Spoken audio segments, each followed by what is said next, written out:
everyone, thanks for joining us today. I'm Gina and this is Nutrena Poultry Expert Twain Lockhart. We're here today to talk about getting birds for the very first time. So Twain, tell us what is the biggest piece of advice you would give to somebody that wants to get chickens before they ever even head to their local farm supply store? Well, Gina, the first thing I would do is make sure they can legally have the chickens. If they live out in the country, that's usually not a big deal, but if they live in a suburb or in town, they probably should check with their local ag extension, local 4-H. They could tell them if they can legally have chickens. Then the next thing they would want to do is scout out an area for their coop.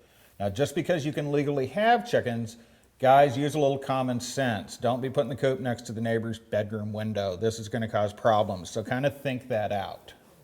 Yep, great advice. So the next thing they're probably wondering is, what kind of chicken should I get? What would you tell them? I would recommend you start with laying hens. I think laying hens are the most forgiving, the easiest to get started with. They make the best pets. Specific breeds, the Rhode Island Red is America's favorite backyard chicken. They're real popular. The Plymouth Rocks, Sex Links, which are a hybrid, Buff Orpingtons, all of those make great beginners chickens. And yes, you can mix the breeds. You can get multiple. Okay, good, good. And how many should they get? Can they start with one? I've stayed up late at night to come up with this number, and the perfect number, you all need to get 72 chickens. That is the perfect number, Gina. You need to get Twain. 4 to 6 is a good number to start with. Now you're going to need about 4 square feet per chicken ground space in your coop, so keep that in mind when you're getting these chickens. Good to know. Great. Thank you, Twain. You're very welcome.